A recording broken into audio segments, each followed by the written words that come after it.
noche de hoy. Es importante resaltar que la coyuntura social y política que vive el país nos invita a reflexionar y a plantear espacios como el de diálogo abierto y colectivo, tal y como lo expresó nuestro hermano rector, el hermano Nicky Alexander Murcia, donde el respeto a la vida de todos y la defensa inestricta de los derechos humanos de quienes ejercen el derecho constitucional a manifestarse pública y pacíficamente es lo que clamamos.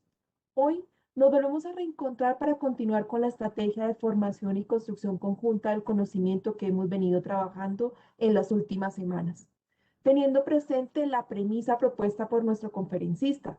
El lenguaje encarna, simboliza y expresa las realidades culturales de una comunidad. Este encuentro pretende dejar claro el origen de lo simbólico en esa triada política, economía y ecología. Conformamos, como fundamento de la estructura de toda la comunidad, comprendida como la sociedad que conformamos y que habitamos a través del lenguaje mismo, en este marco de la cultura que construimos tal y como lo veremos esta noche. Especialmente hoy quiero hacer referencia al programa de licenciatura en literatura y lengua castellana, la cual está formando profesionales de alta calidad en educación, que integran y aplican de manera muy directa el conocimiento disciplinar, pedagógico y didáctico de los procesos de enseñanza y aprendizaje, y particularmente en el de evaluación, porque a partir de nuestros contextos educativos vamos a gestionar, vamos a buscar soluciones educativas que sean aplicables a cada una de las necesidades de nuestros estudiantes y de las comunidades. Para finalizar, me permito expresarles de manera personal mi alegría por su participación en este webinar académico y mi invitación a que continuemos disfrutando de los siguientes encuentros académicos. Claro, desde nuestros programas de licenciatura virtuales estamos muy atentos a todo lo que se les pueda ofrecer. Bienvenidos todos. Vamos a confirmar si nuestro conferencista ya logró conectarse nuevamente porque tenía algunas dificultades en la señal. Mientras él se conecta, entonces quiero invitarlos a que por favor en la parte inferior derecha de sus pantallas van a encontrar el globito del chat.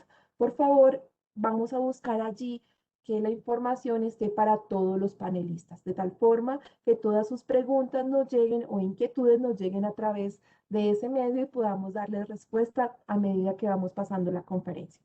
Entonces, vamos a darles unos minuticos a ver qué sucedió con nuestro conferencista.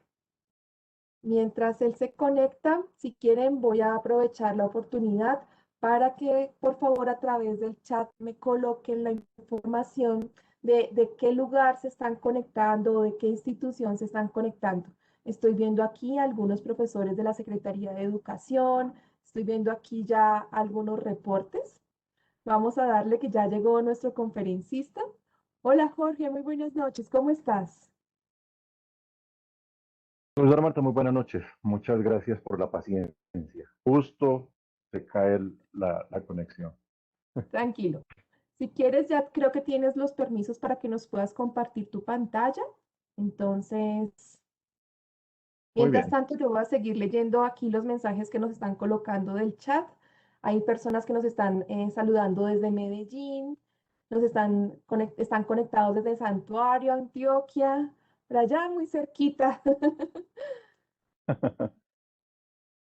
Vemos aquí todavía varios de los alcaldes de Gachetá, Machetá. Muchas gracias por estar aquí con nosotros, pendientes de estos eventos.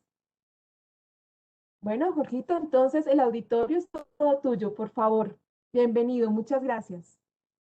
Marta, muchas gracias. Y muchas gracias a la Universidad de La Salle por permitirme estar esta tarde con ustedes compartiendo un tema que realmente me encanta.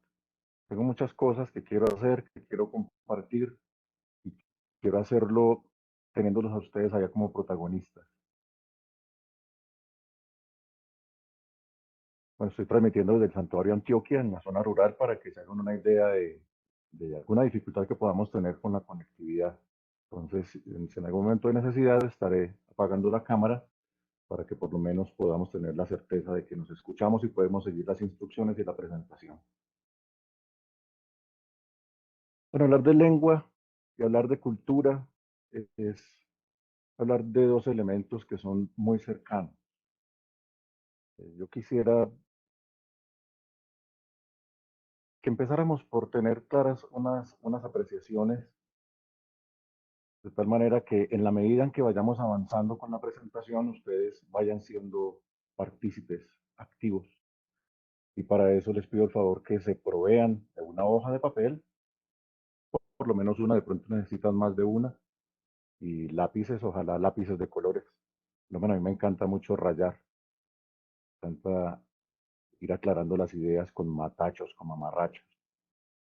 De hecho, la presentación que he preparado está cargada de mamarrachos, pero esos mamarrachos están soportados en unas teorías, en unos conceptos, en unas apropiaciones que he venido haciendo a lo largo de mi trabajo con lenguas. Soy profesor de lenguas, de español e inglés, estudiante de portugués, aunque soy de la postura de que cada uno de nosotros, independientemente de la profesión que tengamos, se apropia del lenguaje de esa profesión, porque eso es lo que profesamos en última. Yo creo que eso es otra de los descubrimientos que vamos a hacer esta tarde noche. En Matasanet leía una descripción que había compuesto yo para esta charla, la relación lenguaje y cultura, y aquí les estoy compartiendo el apellido de esa charla, el origen del lenguaje y de la lengua, modos de relación que construyen cultura, modos de relación. ¿De dónde viene eso de los modos de relación? Gran parte de estos referentes conceptuales, de los cuales he tomado estos como esenciales hoy, aunque no son los únicos. Yo soy de la postura muy de Isaac Newton, aunque una frase de él, que ya la voy a decir, fue empleada después por Albert Einstein y más tarde por Stephen Hawking. Cada uno de ellos en su momento repetía, cuando se les exaltaba su trabajo, decían que eso no habría sido posible hacerlo si no estuviesen parados sobre hombros de gigantes. Yo creo que cada uno de nosotros, en la medida en que crecemos y construimos nuestro propio discurso, lo que hacemos es pararnos sobre hombros de gigantes para poder ver ese horizonte en donde queremos estar, a donde queremos llegar, porque hace falta que alguien indague algo. De hecho, esa es la base que nosotros tenemos cuando estamos trabajando un proyecto de investigación, bien sea de maestría, bien sea de doctorado, ese enredo importante, interesante y bonito en el que uno se mete voluntariamente, tratando de escalar esos hombros de gigantes y encontrar esas respuestas que busca. Bueno, pues hoy tengo estos 5 invitados, cada uno con sus invitados que les han permitido llegar donde están. Procuraré mencionarles la parte exacta de la presentación en donde ellos son protagonistas. Y debo empezar por Memo Ángel, un doctor en filosofía, un escritor muy prolífico de novela negra, pero sobre todo es un estudioso de los fenómenos culturales. Él es docente de la Universidad Pontificia Bolivariana y de mucho de lo que hemos compartido él y yo sobre cultura y construcción de cultura, he querido tomar para esta presentación una esencia que él justifica como el momento perceptual del hombre en el cual hace posesión del territorio, del lugar donde vive. Y a esto le llama el concepto de los 7 orificios del rostro como medio de apropiación del entorno. El eje transversal de este encuentro, de este rato, es la intuición cosmoteándrica.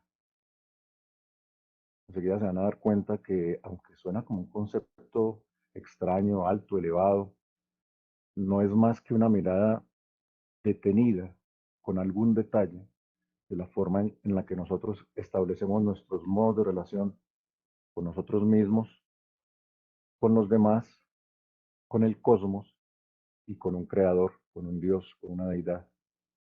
Raymond Panikkar es un científico, es un teólogo, sociólogo, militó entre religiones distintas y esa intuición cosmoteándrica le sirvió para hablar con muchísima propiedad de la interculturalidad y la interreligiosidad, los temas que seguramente pasarán por ahí de esos layos en aras del tiempo que tenemos juntos esta tarde. Mi mentor espiritual, el padre Hernando Uribe Carvajal, otro, yo no quiero tomarlo como un docente más de la universidad porque él realmente es la luz espiritual de la universidad. Y con él he tenido oportunidad de compartir por una buena cantidad de años un curso que se llama Espiritualidad de las Profesiones, en donde analizamos gran parte de estas temáticas y gran parte de ellas desde la intuición cosmoteándrica. El padre Hernando Uribe es un tanto panicariano, entonces ahí hemos encontrado un asiento interesante para estudiar. Si yo voy a hablar de lengua, el lenguaje, se habla, es coincidencialmente uno de los nombres que tuvo un curso que fue importante en la formación de nuestros licenciados en la universidad. No les he contado que tengo la fortuna de trabajar con la formación de licenciados. Tal vez eso fue lo que más me amañó de la invitación que me hizo de la Universidad de La Salle para hablar de esto, porque me siento hablando con pares, aunque sé que hay muchos amigos que ya son profesionales de otras áreas, compañeros de estudio, compañeros de trabajo, familiares que están en este y en otros países atendiendo a esta charla, pues la línea de formación en lingüística nos acoge a todos. Entonces, yo necesito una base lingüística para hablar de esto. Y coincidencialmente, hay un referente de Claire Cramsh en un texto que me encanta y que se llama Language and Culture, lenguaje y cultura, haciendo la salvedad que language en inglés abarca los dos conceptos de lenguaje y lengua. Nosotros en español los manejamos por separado, muy el lenguaje como un código de expresión abierta y la lengua muy como un código lingüístico específico. Ya eso tocaremos un poco. Y ella maneja con muchísima propiedad, siendo alemana y con un inglés precioso, maneja con mucha propiedad la relación lenguaje y cultura. Entonces, de hecho, una parte de las que leyó ahora Marta Janet provenía de ese referente.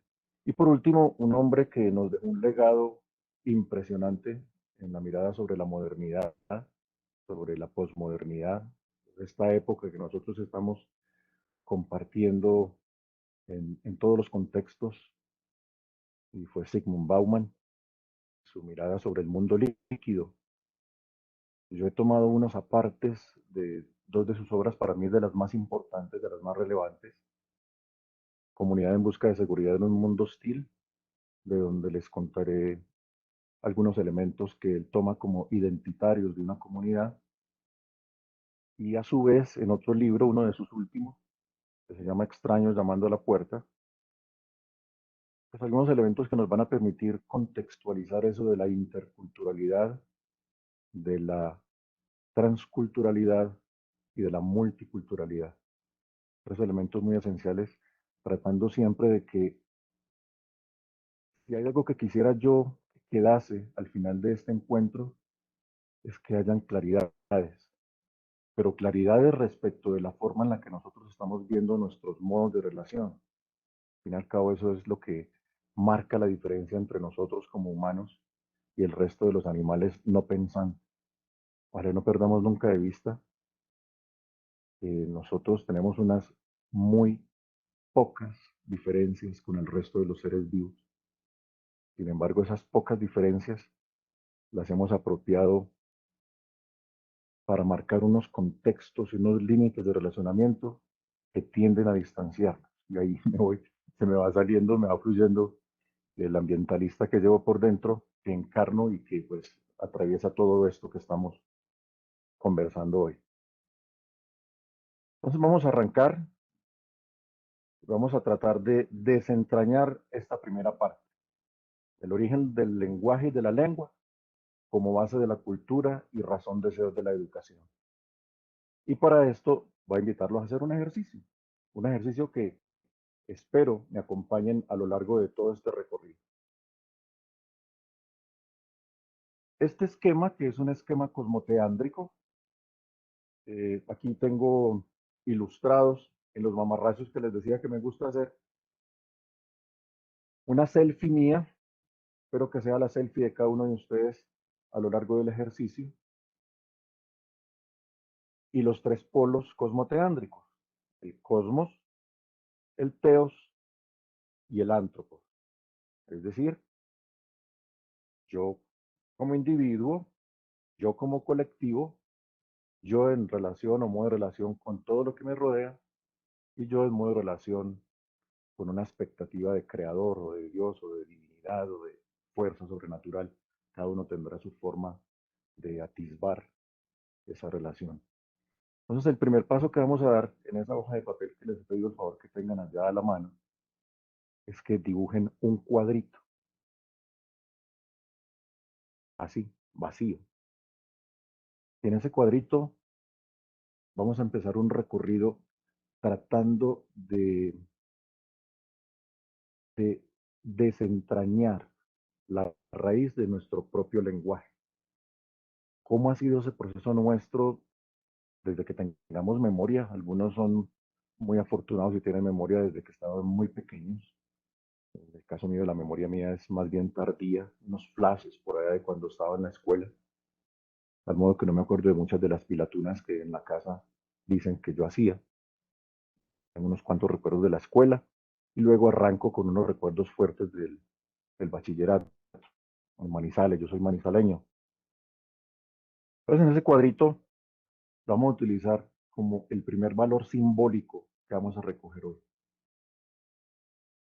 Y en ese cuadrito vamos a depositar primero nuestro ser, lo vamos a simbolizar con una carita, un rostro, generalmente digo un círculo, casi todos somos carirredondos. Y en ese círculo vamos a ubicar, a ver si son capaces de hacer el ejercicio, ubicar los 7 orificios que nos permiten, a partir de la cabeza, entrar en contacto con el resto del mundo que habitamos. Ese cuadrito va a ser el mundo que habitamos. Les voy a decir con los límites que eso debe marcar. Pero yo lo habito. Pues ahí están. Primero los 7 orificios, ojalá los dibujen. Si alguien se anima a escribir ahí en el chat cuáles son esos 7 orificios, se pueden palpar la cabeza, los pueden buscar y darse cuenta cuáles son los vínculos perceptuales por medio de los cuales yo me apropio del espacio que habito. Y el espacio que habito es ese cuadrito que hay. Simultáneamente voy a procurar hacer una retoma del origen del hombre. Algunos estudiosos hablan de 6 millones de años desde que se están encontrando rastros de homos con todos los apellidos que quieran ustedes tener en la cuenta, hasta llegar al nuestro, que los recoge todos además, el Homo sapiens sapiens.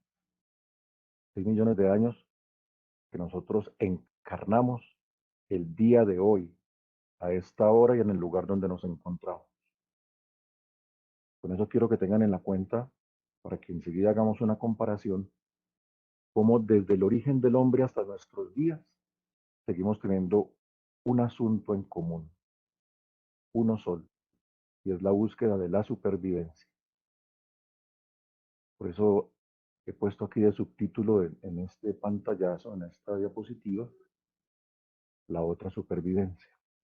Digo yo la otra porque esto es un asunto bien, bien curioso. Por aquí ya encuentro que están anotando los 7 orificios y 2 ojos, 2 oídos o 2 orejas, unos dirán orejas, 2 narices, bueno, 2 fosas nasales y una boca. Algunos invierten, porque realmente en la nariz solo tenemos un orificio y en la boca realmente tenemos 2. Visualmente, fisiológicamente vemos 2 en la nariz y uno en la boca, pero el efecto es invertido. Fíjense que por ahí entra todo el mundo que habitamos, todo. Y sobre todo entra el comienzo de las capacidades a las cuales acudimos en el resto de nuestro cuerpo, con el resto de nuestro cuerpo, para habitar ese mundo en términos de supervivencia. Entonces el siguiente ejercicio que viene es, más adelantico me van a contar cómo supieron que esas partes del cuerpo estaban ahí y que tenían un nombre, porque lo que me están poniendo aquí en el chat es el nombre de esas partes. Eso no fue gratuito. Si ustedes recuerdan cuando nacieron, cuando nacimos desprovistos de todo, nacimos desnudos, como cuenta la reconstrucción que han hecho los arqueólogos, los antropólogos, los paleontólogos, todos los que se han dedicado a estudiar la historia de origen y evolución del hombre. Recuerden que todavía estamos viviendo la teoría de la evolución natural de mi amado Charles Darwin. Pues hemos tenido el proceso de ir aprendiendo a habitar ese cuadrito. Nuestros ancestros, de una forma nómada, buscando cómo solucionar sus problemas de supervivencia. Y nosotros, hoy en día, yo me atrevo a decir que también de manera nómada, con algunos lapsos de sedentarismo. Dije, ¿por qué Jorge Iván? ¿Cómo así que nómadas vivimos encerrados en un cuadrito? Sí, pero usted tiene que salir a mercar, tiene que salir a trabajar, tiene que ir a visitar la familia que está regada por todas partes. Mi familia está regada en 7 ciudades del país, por ejemplo. Y en origen estuvimos en un solo clan, en Manizales, los 11 de origen. Entonces, una vez nos hemos ubicado en el cuadrito, vamos a hacer el siguiente ejercicio. Van a poner ahí adentro, o a un ladito señalado con flechas, cuando quieran, qué elementos vitales para su supervivencia han guardado allá en el cuadrito. Entiendan por cuadrito la habitación donde ustedes descansan, la casa que habitan, la despensa, si quieren que ese sea el cuadrito, el conjunto habitacional o el barrio donde habitan, la ciudad donde habitan. Pero fíjense que cada uno de esos comparte esa característica de cuadrito, como si estuviésemos predestinados a vivir cuadriculados. Y ahí empieza un problema tremendo con el lenguaje. Si quieren alguno que desee compartirnos por aquí en el chat alguno de esos elementos vitales que ha privilegiado para poner en el cuadrito, lo puede mencionar. Pero el asunto de mencionarlo va a tener la misma pregunta que les hacía hace un ratico. ¿Cómo supieron que eso se llamaba así? ¿Cómo supieron que eso era eso?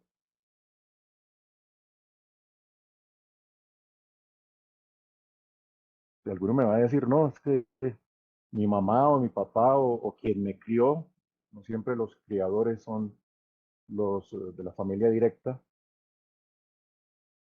me enseñó.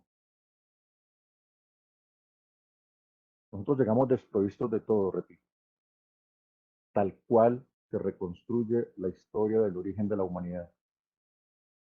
Y empezamos a solucionar necesidades. Y voy a empezar con un vínculo que tenía para el final, pero lo quiero dejar marcado desde ya para que le hagamos la trazabilidad.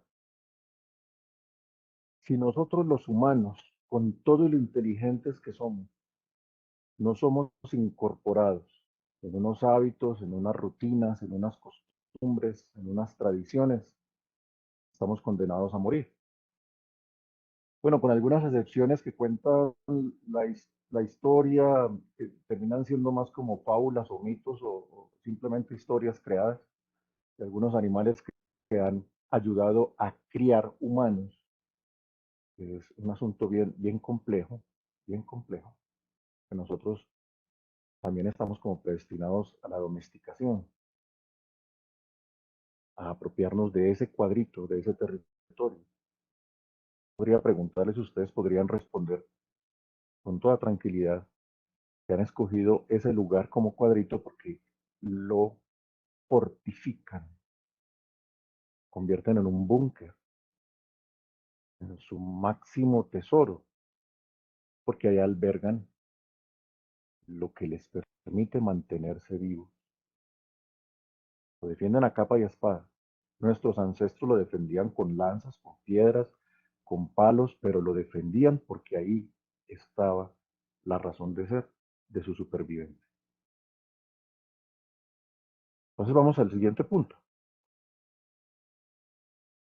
En ese extremo que les acabo de marcar, van a ubicar desde el cuadrito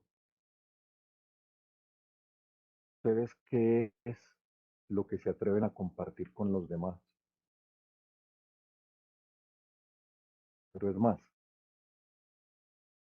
¿qué importancia tienen los demás en su vida como para permitirles compartir su cuadrito? Recuerden que estamos haciendo un trazado, la reconstrucción del origen de la lengua, del origen del lenguaje. Y si quiere alguno comparte aquí en el chat también y vamos viendo qué es lo que se nos está cruzando por la cabeza y estamos poniendo en el matacho, en el dibujo que estamos complementando allá en la casa. ¿Por qué es tan importante reconocer cuáles son mis modos de relación con los demás? Pues porque si algo ha demostrado la historia de la humanidad como humanidad, es que quienes pretendemos hacer algo solos, sin colectivizarnos, sin agruparnos, estamos mucho más condenados a la extinción. Existe un problema bien serio y podemos seguir encontrando las razones de la escritura de Memo, del padre Hernando Uribe, de Sigmund Bauman. Yo, ahí dentro del cuadrito, que termina siendo dentro de mí, yo con mi mismidad soy un individuo, y me gusta muchísimo ayudar a la comprensión de esa expresión cuando, por ejemplo, en la época turbulenta que estamos viviendo ahorita, buscan personas que hicieron daños colectivamente. Entonces, esos que llaman vándalos y que actuaron en gavilla, pero cuando los capturan, la expresión que subyace, que sobresale es, entraron en un proceso de individualización. Yo dentro del cuadrito soy un individuo, dueño de mi lenguaje, pero a la mañana de Humberto Eco, otro que no está en el listado que les puse ahorita, dueño del lenguaje que callo. Muy hermoso, así lo tengan en la cuenta. Yo guardo todo mi mundo en la cabeza. De hecho, cuando doy mis cursos de ecología, siempre procuro que la gente se desmonte del cuento de salvar el planeta y que entonces hay que preservar a las jirafas y preservar a los elefantes, cuando el mundo que yo habito está lleno de cucarachas, de zancudos, de zarigüeyas, de perros, que algún perro silvestre, porque ese es el mundo que yo habito, que tengo aquí próximo. Y les digo esto porque el lenguaje se construye de manera proximal. Por eso en el cuadrito, todo lo que yo aprendo a hablar, a identificar, a reconocer el valor, es porque ha entrado en contacto conmigo en mi cuadrito. Hablábamos de bobadas. Alguno me ponía por aquí en el chat que de las primeras palabras que aprendió era mama, tete, y yo les preguntaría, ¿quién nos corrigió para que aprendieran a decir correctamente mamá, tetero, juguete y por qué? ¿Quién les enseñó que identificaran esos modos de relación con la gente que los rodeaba? ¿Quién es hermano? ¿Quién es hermana? ¿Quién es papá? ¿Quién es mamá? ¿Quién es tío? ¿Quién es abuelo? Y de qué manera comportarse con cada uno de ellos. Ojo, ¿quién es extraño al cuadrito y cómo debo comportarme con él? Estoy hablando de la infancia y de manera progresiva en la medida en que vamos llegando a la edad que tenemos. Modos de relación con los demás. Entonces, alguno por aquí me ha puesto que amistad, que afecto, que amor. Sí, claro, pero eso no es gratuito, ni es completamente espontáneo. Es un fenómeno del grupo al cual yo pertenezco. Hay una frase ya para pasar al siguiente, a la siguiente parte de esta construcción cosmoteándrica, que siempre me sale mucho cuando estamos en la escuela, sea como estudiantes o como profesores o como padres de familia, y nos dicen, ¿usted qué es lo que le están enseñando en la casa? ¿Cómo es que lo están creando? O viceversa. Nos llega uno con mañas a la casa y le dicen, ¿usted qué es lo que le están enseñando en ese colegio? Porque hay un choque de cuadritos. Entonces, lo que yo estoy recibiendo como fundamentación en mi casa empieza a confrontarse con los otros en los modos de relación. Y eso hay que lidiarlo. Es donde decía que iba a traer a Bauman con su cuento de extraños llamando a la puerta, porque eso empieza desde por allá. ¿Quién permito que toque mi puerta y le abro para que siga o se la dejo cerrada para que no siga? Y en el siguiente eslabón, la siguiente esquina, ¿cuál es mi modo de relación con el mundo que me rodea?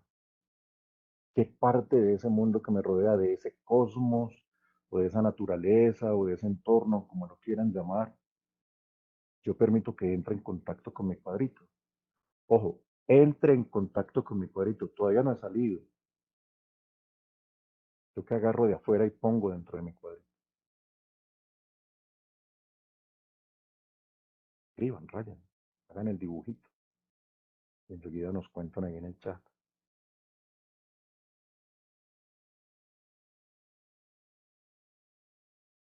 Sí, claro, van a aparecer cosas como las pertenencias, lo que yo compro en los almacenes, o el mercado, o las adecuaciones para mi bien vivir dentro del cuadrito, o lo que necesito para festejar la vida dentro del cuadrito.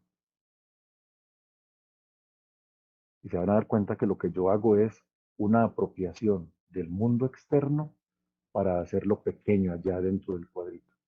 Y lo que está mediando en estos tres eslabones que llevamos, yo conmigo mismo, yo con los demás y yo con el cosmos, es una apropiación del lenguaje. Porque yo para ir a la tienda y comprar un paquete de papas, tengo que conocer ese código. No solo el código de qué son las papas, sino qué tipo de papas, cómo están empacadas y cuánto cuestan.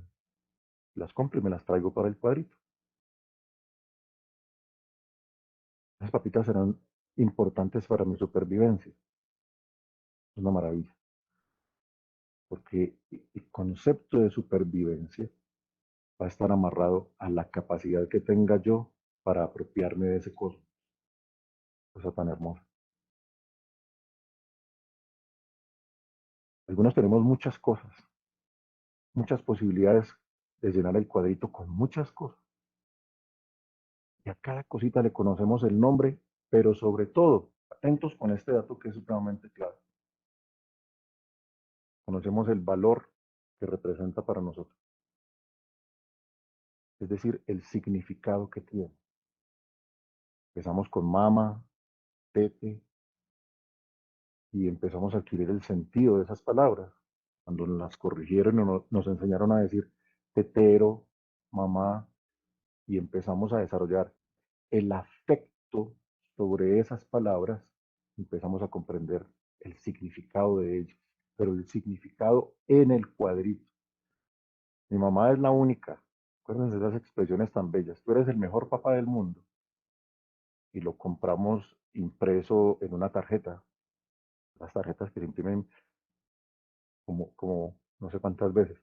Y me vino a la cabeza un recuerdo cuando estaba yo mucho más joven que ahora y medio pilatunudo, que mandé a hacer, a imprimir 10 tarjetas con una fotografía y un corazoncito y decía para mi único y verdadero amor. Imagínense pues esa belleza. ¿Qué pasa con eso? Que yo esa expresión la quería traer para mi cuadrito. ¿Y qué hice? Le desarrollé un sentido, un significado que permitiera contagiar al otro fuera del cuadrito y que se viniera conmigo para allá. Vamos al tercer polo, a los teos, a la relación con ese sobrenatural. Y aquí hay una historia muy hermosa del origen del hombre que a nosotros se nos ha perdido por la misma razón de vivir dentro del cuadrito. A la mayoría de nosotros, y ahí me incluyo, nos ha acontecido que nacemos y a los días de haber nacido nos están vinculando con un credo, con una religión. Seguramente no seré el único entre ustedes que están ahí al otro lado, muy amables por estar aquí. Les habrá acontecido en un momento de su vida que después de haber celebrado primera comunión y confirmación y todos estos rituales que la familia tiene predispuesto para nosotros, que paran y dicen, bueno, ¿y yo por qué hago todo esto? ¿Yo en qué es que creo? Yo hago un montón de oraciones, pero ¿eso qué? Porque nos acostumbramos a involucrarnos en un paquete lingüístico, en un paquete de lengua para habitarlo, pero no para vivirlo. Muy diferente a cuando voy a comprar lo que a mí me encanta y lo compro con esfuerzo porque tiene un sentido, un significado muy fuerte para mí. Entonces, esta retoma viene con la descripción que hacemos del vínculo del hombre con lo sobrenatural, muy de lo que nosotros podríamos comprender cuando nos encartamos porque no tenemos una candela y queremos aprender a activar el fuego, muy de ese corte. Podemos hacer un par de piedras chispeando, un par de maderos de diferentes condiciones y logramos hacerlo. Para nosotros es una rareza, pero en origen era un fenómeno sobrenatural indescriptible para el hombre. Tuvimos que recurrir a mitos como el de Prometeo, por ejemplo, para comprender ese fenómeno. Una cosa similar aconteció con las deidades. Al principio todo es un misterio. Y vuelvo al ejemplo de cuando estamos creciendo en la vida. Al principio todo era un misterio, todo lo que rodeaba al hombre encarnaba ese misterio. Y en la medida en que él iba descubriendo con base en esa percepción, en esos 7 orificios y en el tejido de piel que tenemos, que es el sentido más grande y de mayor percepción, empezó a desvelar o a revelar esos misterios. Día y noche, estaciones, la magia de la agricultura o de las plantas que nacen de las semillas, de los animales y sus debilidades, el instinto animal contra la racionalidad nuestra, y poco a poco fuimos venciendo el resto de la naturaleza. Pero siempre han quedado misterios por revelar, por desvelar. Recuerden que hay unas cosmogonías, digamos la griega, por ejemplo, en donde cada fenómeno que el hombre no podía descubrir, no podía revelar, se le atribuía a un dios, una deidad, y hasta interactuaba en esos dioses. Y recuerden que ese fenómeno fue el que dio paso a un cambio de época, a un cambio de era en la humanidad, porque llegó un Dios encarnado en todo el poder. ¿Por qué hago esta mención? Porque en el tránsito en que el hombre revela esos misterios, encuentra lo que para nosotros se convirtió en áreas de estudio. El dominio sobre su pensamiento y la capacidad de analizar, lo convertimos en filosofía, le damos un nombre, Sofía, filosofía, y lo que logramos desentrañar como misterio y replicarlo, repetirlo, estudiarlo y dominarlo, lo materializamos como ciencia, como otra área de estudio, y la magnificamos a darle múltiples nombres según lo que estamos estudiando, y todos los misterios que quedan por revelar van quedando relegados a ese Dios. Ese es el contexto que nosotros vivimos hoy en día. Por eso es que se hace tan difícil comprender la presencia de ese ser supremo en nuestras vidas. Fíjense que todo lo que les estoy hablando es en el sentido de comprender los modos de relación con lo que a mí me rodean. Es decir, pero es que eso que tiene que ver, Iván. Ya vamos a ver qué es lo que tiene que ver. valor místico del encuentro con lo extraño, con lo ajeno, con lo todopoderoso, nosotros lo vamos rescindiendo en la medida en que lo racionalizamos. Hay asuntos que no son muy razonables, siguen siendo un misterio. Pues ahí ustedes estarán pensando, sí, yo por qué creo en eso, y cómo se llama mi Dios, y yo a qué culto voy, y qué rituales hago, y por qué. Y siempre regresa al cuadrito. Bien. Empieza una parte compleja, porque esto no va a ser tan fácil, no crean. Ya tengo todo resuelto dentro de mi cuadrito. Tengo en qué creer, tengo lo que me apropio del cosmos, tengo lo que quiero compartir con los demás, pero hay un problema serio. Cada uno de ustedes, Marta, Giovanni, Blanca, Andrea, Juan Fernando, Juan Carlos, Víctor Hugo, cada uno de ustedes allá está haciendo lo mismo que estamos haciendo nosotros. Lo que estoy haciendo yo aquí, problema gravísimo, porque somos individuos que tenemos que estar prestos a dejar todo eso quieto para poder entrar en modo de relación con los demás. Eso solo es posible a través del lenguaje. Solo es posible a través del lenguaje. ¿Y qué lenguaje? Quiero que ustedes me pongan eso ahí. En esa extensión donde yo salgo de mi cuadrito y entro en modo de relación con los demás, ¿qué vínculos establezco? ¿Y por qué los establezco? ¿Para qué los establezco? ¿Hasta dónde los establezco? Es decir, hasta dónde me dono para que lo que yo necesito realizar con los demás funcione, tenga sentido.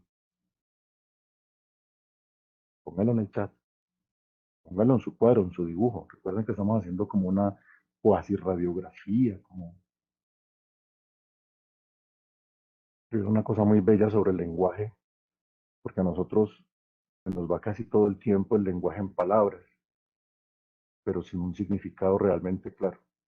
Ojalá y esta retoma nos sirva para regresar a ese origen y encontrar el sentido de lo que yo quiero hacer. Miren, hay un autor, no recuerdo si es el mismo Eco, que tanto beneficio me trajo, que sostenía que no hay palabras inofensivas. Cada palabra tiene un sentido para que exista.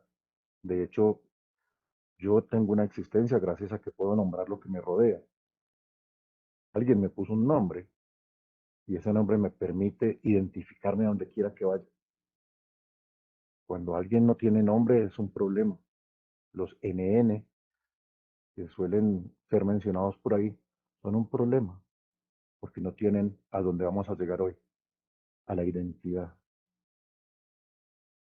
Bien, ahí hay una amistad, hay una cofradía, hay una familiaridad, hay una comunidad, pero la comunidad tiene unas características más grandes. Los modos de relación mía con los demás, ojalá y fueran empáticos siempre, simpáticos, empáticos, pero tengo que extenderme a trabajar con ellos. ¿Por qué? Porque llega un asunto que complejiza esto. Ya por aquí alguien se me adelantó con un concepto que es trascendental en este recorrido. Yo tengo que entrar en modo de relación con los demás porque solo hay un cosmos para todos, solo hay una fuente de recursos para todos. Entonces ustedes van a encontrar ahí, en esa línea que les he trazado, tres elementos que son pilares en los modos de relación. Primero míos, conmigo mismo, que siempre es un lío, recuerden, como individuo. Segundo, cuando me extiendo a los demás y me sujeto. Hay una asociación, una relación que hacemos nosotros de una manera muy hermosa en un curso que se llama Humanismo y Cultura Ciudadana, en donde analizamos los modos de relación conmigo mismo como individuo y con los demás como sujeto. ¿Y por qué como sujeto? Porque es como si estuviéramos hablando, tengo que mencionarlo además, de lo que es el valor moral que yo encarno por la forma en que valoro lo que tengo en mi cuadrito y los valores éticos. Es decir, cómo educo yo esa moral para poderme aguantar con los demás. porque solo tenemos una fuente de recursos. Y de eso se trata la política, su esencia fundamental, la búsqueda del bien común. ¿Para qué? Para que esos recursos tengan una forma de compartirse, idealmente que sea equitativa, que sea equilibrada, que sea ecuánime y que nos lleve a cuidarlos, cuidarlos. De hecho, la palabra original de ecología que me encanta es el oikos o la oikia desde otra mirada, busca es eso, que yo comprenda que mi existencia depende del modo de que me relacione con lo que me rodea, incluidos mis semejantes.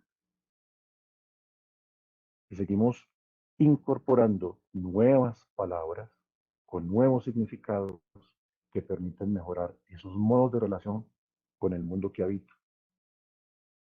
Un asunto bien tremendo, bien serio, porque aquí es donde se presenta el mayor problema entre nosotros. Si ustedes quisiesen parafrasear lo que estamos viviendo ahorita con las manifestaciones, con las protestas,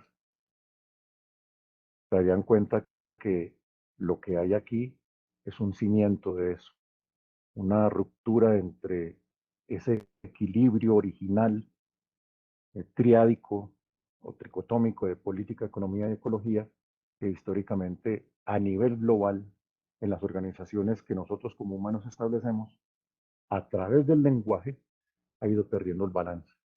Y eso no es de ahorita, eso es de hace muchísimo tiempo. Y eso nos va a llevar a completar la primera parte de este esquema. Con ese tercer polo que, y cuando yo lo analizo desde mi perspectiva como individuo, se me hace complejo.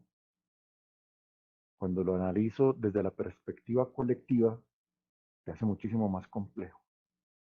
Porque ahí sí voy a ponerme un tanto místico de la mano del padre Hernando y de la mano de Raymond Panikkar. El verdadero vínculo con el creador, con el ser supremo, es individual, es mío con él. Si quieren a través de la oración, si quieren a través de la reflexión, si quieren a través de algún mecanismo particular que tengan, porque esto no tiene nombre, más nombre que mística, sería muy difícil atribuírselo a quienes practican yoga, a quienes practican zen, quienes practican eh, cualquiera de estos medios de contacto con el ser supremo, lo están haciendo de manera individual. El problema nuestro entre humanos con el uso del lenguaje es cuando no logramos mediar apropiadamente la colectivización de ese lenguaje. Y las tendencias de credo históricamente para la humanidad han sido un problema de los difíciles de lidiar. De los que somos católicos, creyentes, y recordamos la historia que por estos días estamos narrando, por ejemplo, con los Hechos de los Apóstoles, el lío que hubo entre los cristianos y los judíos en la época de Jesús estaba enmarcado en ese credo colectivo y sigue hasta nuestros días.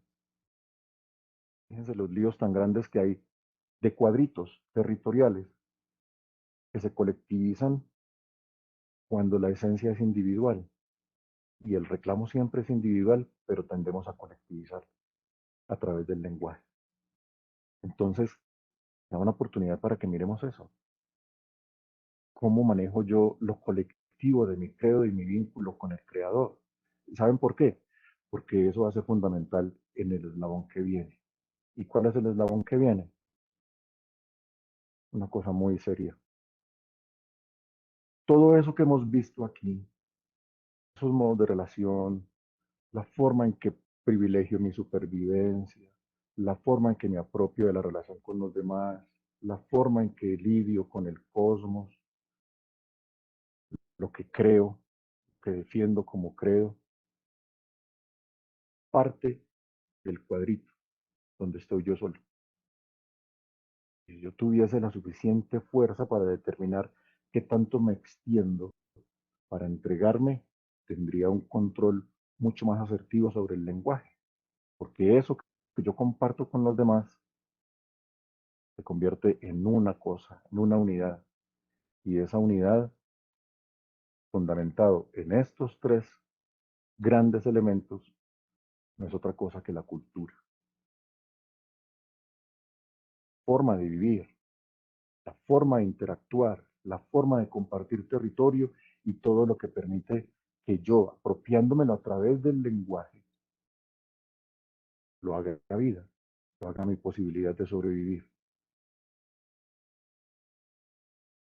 Entonces, ahí como para un instante que nos ayude a revisar qué es lo que llevamos en este recorrido, quiero invitarlos a que traten de redactar su propia definición de cultura.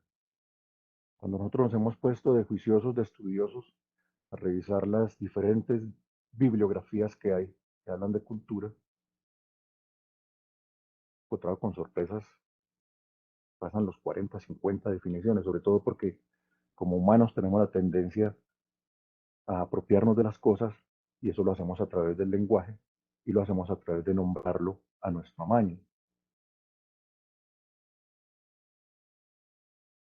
Pero enseguida de la mano de Nicola Bagnano, otro que quedó fuera de la foto de los autores, un filósofo que se dedicó a construir uno de los diccionarios de filosofía más reconocidos, Nicola Bagnano, una síntesis de la concepción de cultura, la cual he parafraseado para que enseguida la compartamos. Pero quisiera que se dieran a la tarea de construir su definición de cultura, cómo es que usted la vive, cómo es que la experimenta, y que algunos se animen o la comparta aquí en el chat.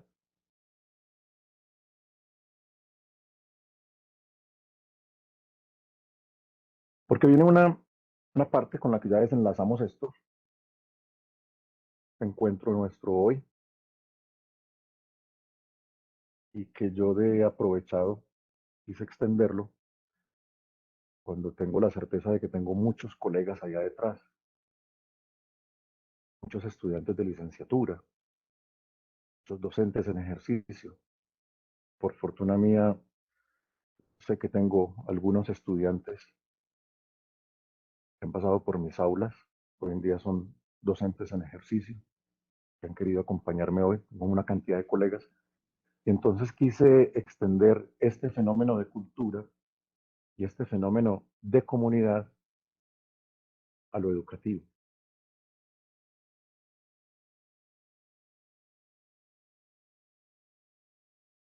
Comunidad, común unidad, una de las acepciones más fáciles a las que podríamos acudir, pero yo quiero mencionar unos 4 o 5 elementos desde Zygmunt Bauman, consignados no solamente en el libro que he mencionado allí de Comunidad en busca de seguridad en un mundo hostil, texto que les recomiendo, que vale la pena para que nos demos cuenta a través de otra mirada cómo es que podemos analizar el mundo en que habitamos, el mundo que vivimos. Es un elemento fundamental y que lo he marcado con ese óvalo azul. Espero que ustedes lo hayan hecho también allá, para que tengan al finalizar un, una recopilación de lo que es su propia radiografía, su propia vida, en términos de la cultura que encarnan. Ese óvalo significa para Zygmunt Bauman el hermetismo de esa cultura, el hermetismo de esa comunidad, porque lo que hacemos nosotros culturalmente es atesorarlo. Por eso les preguntaba lo del cuadrito desde el principio. ¿Qué pone dentro de ese cuadrito? Yo recuerdo mucho un estudiante haciendo este ejercicio me decía, el tesoro más grande que tengo yo en mi cuadrito es una mini nevera que tiene un mini bar. Y no se imaginan la explicación cuasi filosófica que fue capaz de darnos para asegurarnos que dentro de su cultura, su forma de habitar el mundo, su forma de sobrevivir, ese elemento tenía ese valor. Eso hacemos nosotros. Y nos anulamos, es una expresión muy hermosa que está muy en boga ahorita con los medios digitales que estamos empleando cuando nos quedamos en visto, por ejemplo, o cuando decidimos sacar algunos contactos porque no nos son tan amables para tenerlos en el cuadrito, o bloquearlos, o silenciarlos. es lo que hacemos nosotros con nuestra cultura, determinar qué es lo que queremos tener cerca como comunidad, porque lo que está dentro del óvalo azul es lo que yo privilegio dentro de la comunidad. Y digo, ¿por qué? Porque Bauman también sostiene, ese hermetismo es el que me garantiza que haya una relación armónica entre todos los comunales, entre todos los que hacemos parte de esa comunidad. Imagínense pues ustedes eso, si lo quieren ver desde la perspectiva de su familia o de algún grupo al que pertenezcan como comunidad, un grupo de fans, un grupo de oración, un grupo de hinchas de fútbol, qué sé yo. Si yo digo hinchas de fútbol, inmediatamente se me viene a la cabeza como ejemplo lo que está aconteciendo con cierta frecuencia en nuestro país, no solamente en nuestro país, Jorge Iván. Eso es algo que se está colectivizando mucho como herencia de los hooligans, además, en un país muy civilizado. El color de comunidad a comunidad se convierte en un fenómeno lingüístico o de lenguaje que encarna rivalidad. Y esa rivalidad puede llegar a trascender hasta que nos hagamos daño, porque no compartimos el mismo color o el mismo espíritu o la misma manera de pensar, pero estamos dentro de la comunidad. La comunidad tiene sus mecanismos, eso le llama Bauman seguridad, para garantizar que esa tendencia a lo armónico sea estable, permanezca, fenómeno cultural. Pues toda esa expresión que nosotros encarnamos y que exaltamos de nuestra tierra, por ejemplo, de nuestro país, de todo lo que nuestros abuelos nos han dejado, lo que sacamos a relucir siempre. No, pero es que como los abuelos decían, y las canciones de Fausto y de Garzón y Collazos, a quién engañas abuelo y esas cosas, mostrándonos que esa herencia cultural debería mantenerse viva, porque es la herencia de la comunidad, es la impronta de la comunidad, la impronta, el hermetismo, y esa impronta es a lo que Bauman llama identidad. Mientras nosotros seamos capaces de luchar en un frente común para nuestra supervivencia, que es la esencia, Bauman dice, habrá más perspectivas de alcanzar la felicidad, que es el tesoro más grande que tiene una comunidad. Bueno, él habla realmente de dos, son felicidad y libertad. Pues la una, diría él, conduce a la otra. ¿Qué tienen ustedes ahí por comunidad y cómo privilegian esas características, esas condiciones? Porque viene el cuestionamiento. Luego de tener todo este recorrido y tener esos matachos allá hechos,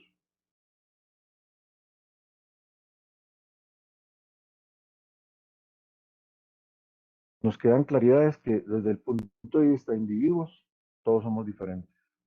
Sin embargo, en los colectivos siempre queremos, necesitamos vernos como semejantes. De hecho, los que somos creyentes sabemos que es una palabrita que nos persigue mañana, tarde y noche. Tengo que ser compasivo con mis semejantes. Pero ¿a quién es que yo considero semejante? Porque yo, dentro del significado que guardo de mi lenguaje, de mis palabras, de mi forma de relacionarme con mi entorno, determino qué tipo de semejante es al que yo me quiero aproximar. Y se me vienen a la cabeza esas imágenes que hemos estado viendo todos estos días, ya por 25 días en las noticias, cómo tantos semejantes están luchando por otros semejantes que parece que no fuesen semejantes. De la humanidad, podríamos referir eso en estos días que me preguntaban, incluso esta mañana que me preguntaban por esta charla, preguntaba un padre de familia, por Iván, ¿y esa charla es solamente para educadores? ¿Un padre de familia puede estar ahí? Yo le decía, pero es que si usted como padre de familia no se considera un educador, vamos a conversar. Hay unos modos de relación que yo privilegio fuera del cuadrito y se me olvidan que están dentro del cuadrito. Tremendo. Y dentro de mi cuadrito, fíjense esto que es bien curioso, creo que no lo mencioné. Nuestras casas están divididas en cuadritos y somos una familia, pero esa familia está dividida en cuadritos, con unas características muy comunes hoy en día y que tengamos 5 cuartos y que cada cuarto tenga su televisor y que todos estén viendo el mismo programa a la misma hora, pero cada uno en su cuadrito. Pero somos un colectivo. Características de esas comunidades que donamos para el colectivo y que atesoramos para nosotros como individuos. Entonces, claro, hay que preguntarse si eso es así, cuál es el papel del lenguaje y del habla, de la lengua. Buscar siempre que esas diferencias que vienen del individuo, al colectivizarlas, sean reconocidas, sean aceptadas y sean respetadas. Por eso establecemos derechos, por eso establecemos condiciones, por eso establecemos contratos a lo largo de la historia de la humanidad. En mi curso de Historia de la Educación hay un momento muy bello en el que yo me encuentro con los muchachos cuando hacemos un rastreo, luego de hacer un recorrido histórico por diferentes escenarios y momentos en la historia de la educación, nos encontramos con el derecho a la educación, que debería ser algo connatural, pero hay una transformación social de tipo cultural que ha hecho que se desprenda ese derecho connatural por la educación a convertirse en un derecho consagrado en la Constitución, muy parecido a los derechos humanos, pues, una parte de ahí. Entonces lo multicultural, entonces lo transcultural, y aquí llega un fenómeno muy hermoso que de pronto se me ha escapado mencionar por estar muy centrado en lo cultural mío, pero en lo cultural de Adriana, y en lo cultural de María Camila, y en lo cultural de Mateo, lo único que media es que yo respete lo de ellos, y ellos respeten lo mío, y podemos hacer una transversalización cultural sin agredirnos. Bueno, y voy a ir más lejos. ¿Cuál es nuestra actitud frente a los extranjeros? Depende de la procedencia, depende de cómo se vista, depende de cómo se hace, depende de cómo se alimente, en donde ellos tienen ese fenómeno cultural consagrado como tradición. Para mí es extraño. Llegaba Bauman y dice, extraño llamando a la puerta, lo que Fernando Sabater denomina heterofobia, el miedo a la diferencia, el miedo a lo que no me es cercano, lo que denomina Victoria Camps como, bueno, tolerancia, que es a donde vamos a llegar a fin de cuentas. Lo intercultural, que es lo que me va a permitir llegar a mí ser tolerante a través del lenguaje, en términos de cultura. Miren esto tan hermoso que viene aquí a continuación. Si esto es una dupla, que es cultura del lenguaje, tenemos que reconocer y revitalizar, si es necesario, que en esa dupla de cultura y lenguaje es donde reside la transmisión de la herencia en todo sentido, porque ustedes pueden pensar, no, pues la herencia que me dejó mi abuelita, que me dejó un edificio de 5 pisos con 10 apartamentos y un terrenito por allá en, no sé cómo tan bonito donde va tanto la gente, Santa Fe de Antioquia. Esa es una herencia que se transmite, claro, pero la herencia que yo le entrego a mis hijos y a mis cercanos a través de mi actitud, de mi forma de hablar, de mi forma de relacionarme con el cosmos, con los demás y con Dios, la herencia que yo transmito a través del lenguaje. La herencia genética. Ahora le digo a Mateo y a María Camila, yo sí salí muy parecido a ustedes, ¿no? Que yo me veo reflejado en ellos. Y entonces ya me mido, digo, ¿qué estoy haciendo con eso que ellos me heredaron? Pero yo fui el que les heredé a ellos, pues para que tengan una idea de cómo funciona eso aquí en esta casa. Y Claire Krams me permite marcar todo este recorrido que hemos hecho con esta expresión de ella que es muy hermosa. El lenguaje encarna, simboliza y expresa las realidades culturales.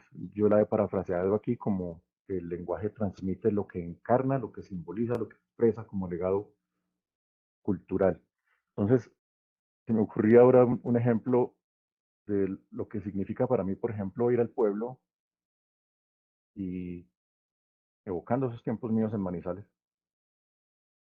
comerme una empanada de iglesia con un pintadito, con un periquito, como le dicen aquí. lo que eso significa para mí, el valor que tiene, esa pasión que yo le pongo a cada mordisco de la empanada crocante con ese periquito medio marranito y tal. Tan encarnado está, tanto lo expreso, que mis hijos ya me dicen cuando vamos al pueblo, papá, no se va a comer la empanadita, pues. ¿Dónde está el señor de las empanaditas? Yo le llamo el señor de los besitos. Entonces, qué pesar, me va a tocar devolver para la casa sin comerme la empanada. Muy distinto al sentido que tiene para el señor de las empanadas hacerlas, venderlas y permitir que con la venta de las empanadas pueda garantizar su supervivencia. Lo que para mí es un gusto, entonces yo lo expreso de esa manera, para él es el sentido que tiene poder sobrevivir gracias a la venta de esas empanadas. Fíjense, un mismo ejemplo, pero con dos puntos de vista diferentes, modos de relación diferentes, cómo me permiten comprender ese lenguaje que encarna lo cultural. El oficio nuestro, lo que nosotros profesamos, les decía al principio, es el principio de esa identidad que encarnamos desde la cultura. Y viene aquí una parte crucial, ya voy cerrando. Esta definición que he parafraseado desde Bagnano, que les decía hace un rato, la cultura transmite como impronta hereditaria el éxito en la búsqueda de la perfección en el proceso de supervivencia y de civilización de una comunidad. Entonces, me hago entender un poco más despacio. Todo lo que yo tengo lo he recibido. No se nos puede olvidar eso. Nacemos desprovistos de todo. Somos adoptados por una comunidad que encarna una herencia. Y esa es la que me entregan a mí. Ahí arrancaron mis gustos, ahí arrancaron mis temperamentos, mis visiones de mundo. En la medida en que me van permitiendo extenderme, recuerden cuando mandamos a nuestros hijos a la escuela por primera vez, pues, si tienen buena memoria, cuando empezaron ustedes a ir a la escuela, el choque cultural tenaz con los demás niños de la escuela, aun siendo del mismo barrio, de la misma gallada, nuestros padres privilegiaban con quién nos juntábamos. ¿Y por qué? Porque nosotros tenemos una tradición como comunidad de estratificar, no solamente en los estratos de la factura, pues y esas cosas que como sistema político nosotros manejamos, sino por lo que hemos privilegiado de la herencia de arraigo en lenguaje. Que ese niño no me gusta porque no habla bien. ¿Cómo vivirán en esa casa? No me gustan las mañas que tiene. ¿Qué hará el papá y la mamá? Me acuerdo muchísimo de ahorita mi mamá. ¿Y por qué? Porque al interior de cada uno de esos cuadritos, los líderes de esas comunidades han privilegiado ciertos mecanismos para sobrevivir. Entonces hay un principio por ahí, a mí me gusta mucho de compartir con mis estudiantes y es que en esencia todos en principio obramos en el bien y desde el bien. Escasas veces me ha pasado que no aparezca alguno de mis estudiantes, hoy en día les digo radioescuchas, que me diga, Orlean, pero usted cómo va a decir que ese señor que está robando allá, que se está obrando en el bien. Que yo le pregunto, ¿usted sabe por qué está robando? ¿Usted conoce la realidad de esa familia que está allá? Para nosotros, por la forma en que tenemos de vivir y las posibilidades que tenemos, está mal visto, claro. Pero cuando a él lo individualizan, le preguntan a usted por qué se robó esa cajita de caldo de gallina, él dice, porque en la casa no hay empleo, porque en la casa hay unos hijos que están esperando que yo les lleve de comer. O sea que él estaba buscando solucionar un problema que para mí, en el, en el mecanismo que está empleando, está mal visto. ¿Por qué? Porque el privilegio está en la forma en que yo busque para sobrevivir. Y eso es lo que entrego. ¿Qué hizo Hernando conmigo? ¿Qué hizo Araceli conmigo? Enseñarme múltiples oficios. Yo después, cuando empecé a ver posibilidades de estudiar y de organizarme en la vida, pues terminé siendo, encarnando esta pasión que comparto hoy con ustedes. Pero al principio yo sabía manejar una cafetería y sabía hacer tinto para mucha gente y sabía preparar desayunos, porque esa fue la herencia que yo recibí para garantizar mi supervivencia. ¿Qué hacemos nosotros? ¿Qué hacen María Camila y Mateo y Julián ahorita? Lo que nos ven hacer a nosotros. Estudiar, proyectar su futuro, trabajar, ganarse sus pesos. El éxito en la búsqueda de la perfección en el proceso de supervivencia.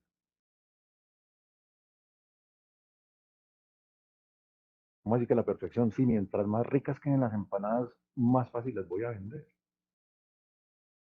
Mientras mejores precios pueda dar, más clientes voy a tener. Mientras más logre cautivar yo como docente a mis estudiantes, pues mayores posibilidades voy a tener de conservar un empleo, por ejemplo. Y la última parte, que es de civilización de una comunidad, recuerden que el estado de civilización tiene que ver con que aprendamos a manejar el lenguaje para mediar las diferencias naturales que hay entre nosotros como semejantes y encontrar salidas para que mantengamos nuestra existencia, es decir, para que conservemos la vida.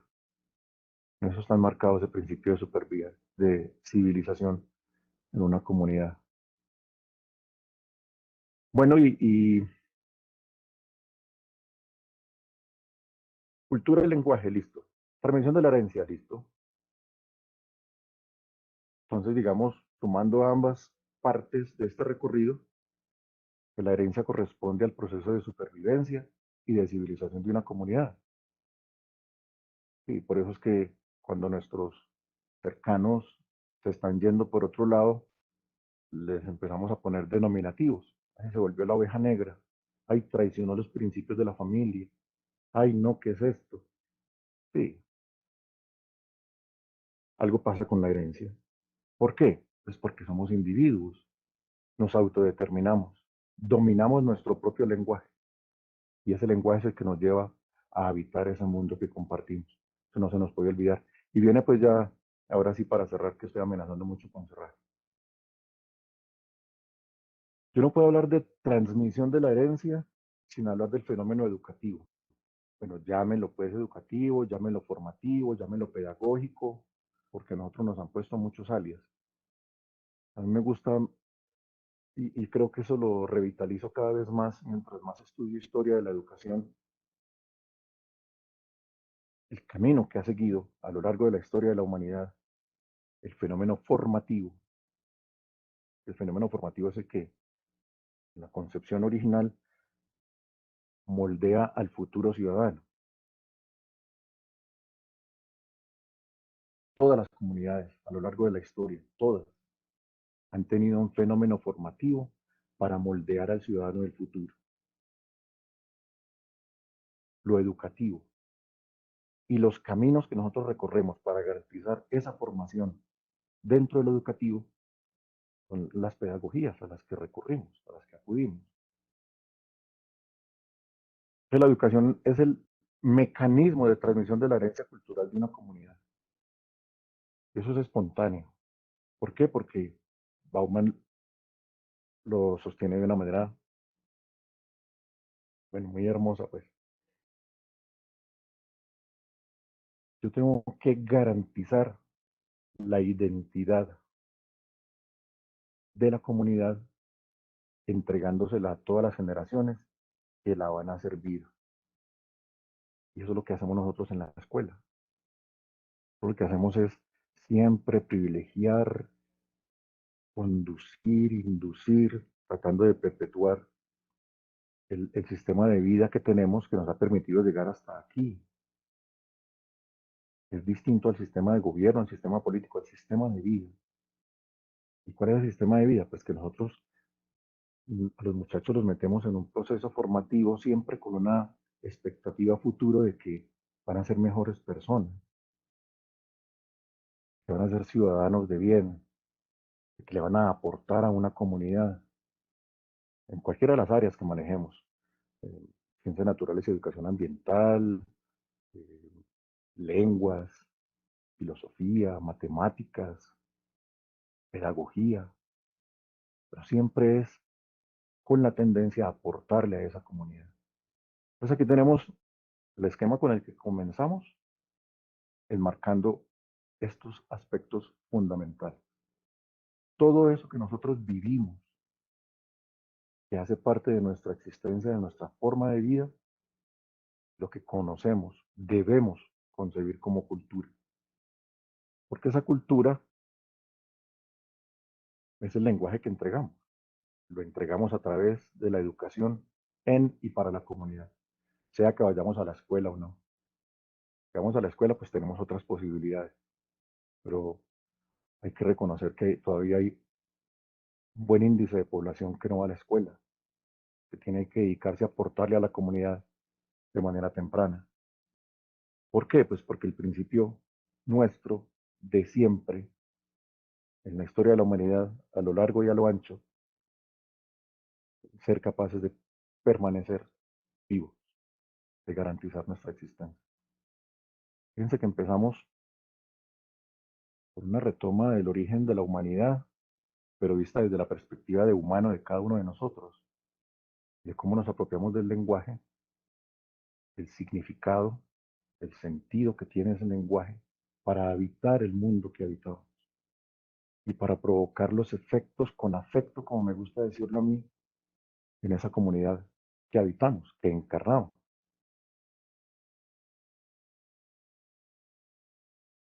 y tener la posibilidad, por lo menos, de mantenernos vivos juntos, con todos los vericuetos que eso tiene y con todas las variaciones y variedades que podamos encontrar ahí.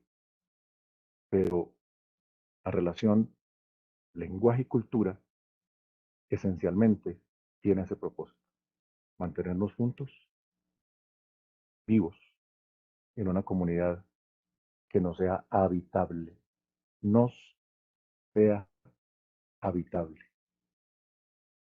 Muchas gracias.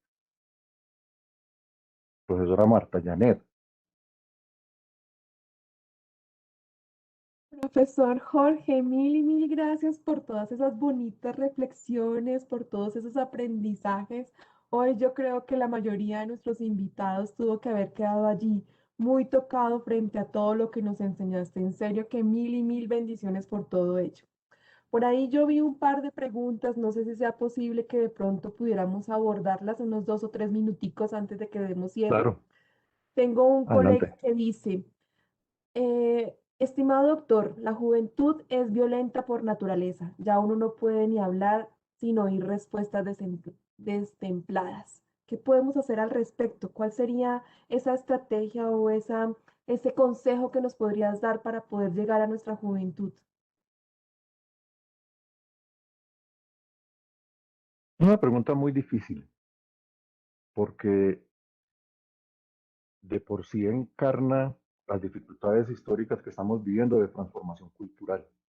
Mire, Ujú. nosotros y podríamos abordar eso desde lo que está marcado históricamente, pues, de la transformación de la juventud que venimos apreciando, observando los que somos modelo 60, por ejemplo, hemos tenido que vivirla en carne propia y hoy en día quienes la estudiamos, pues, hemos venido observando cómo a los jóvenes la transformación social que hemos provocado nosotros mismos, los adultos, en las comunidades pequeñas, les ha ido pasando factura. Y entonces algunos van a decir, pero ¿cómo así? O sea que los responsables somos nosotros. Dicen, no, los responsables somos todos y cada uno. Pero, pero el secreto aquí, como está aconteciendo allá en esas mesas de diálogo que ya llevan como 50 horas de sesión y no han podido llegar a los acuerdos que quieren, es porque hay que llegar a los acuerdos que se quieren. Que los acuerdos que se quieren es porque si yo desarrollo comprensiones por lo que está haciendo el otro, si desarrollo comprensiones es porque soy capaz de bajarme un poquito y darme cuenta que el otro tiene razones para hacer lo que está haciendo. Y yo comprender las mías, sobre todo cuando hay una diferencia generacional tan tremenda. Bueno, Marta, se me viene a la cabeza una cantidad de anécdotas de cercanos, de estudiantes míos, que han vivido una transformación en este semestre a raíz de estos eventos, que los cursos nuestros de humanismo como son estos, por ejemplo, siempre tienen la tendencia a lo reflexivo y se basa en esos asuntos como los que pregunta nuestro, nuestro asistente. Pero yo podría sintetizarlo ahí, el diálogo, el modo de relación mío. Yo tengo una razón para hacer las cosas y esa razón debería ayudarme a comprender la razón que tiene el otro para hacer las cosas. Modos de relación míos conmigo mismo y con los demás. ¿Qué podemos encontrar ahí de común para que seamos semejantes y lleguemos al disenso? El disenso siempre va a ser una meta que nosotros tengamos que perseguir, pero a partir de la comprensión. Y la comprensión implica, como la palabra en física lo indica tan bellamente, que yo sea capaz de comprimir hasta un límite. Y en ese límite encontrar la respuesta o la esencia que quiero saber. Usted sabe mucho de eso. Usted sabe mucho de eso.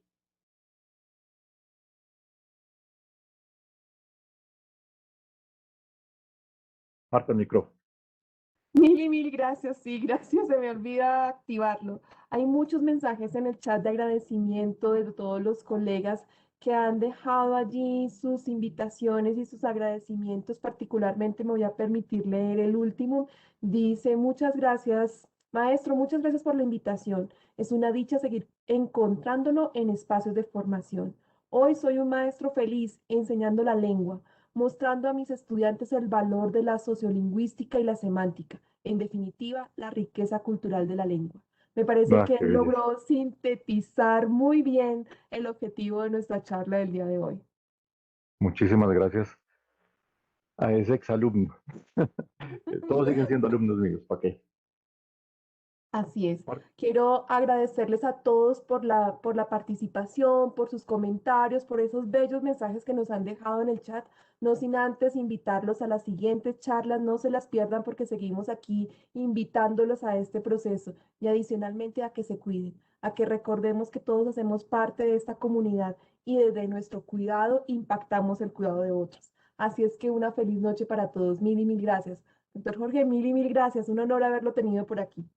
Profesora Marta, muchas gracias por la invitación. Muchas gracias a todos por la asistencia. Nos vemos.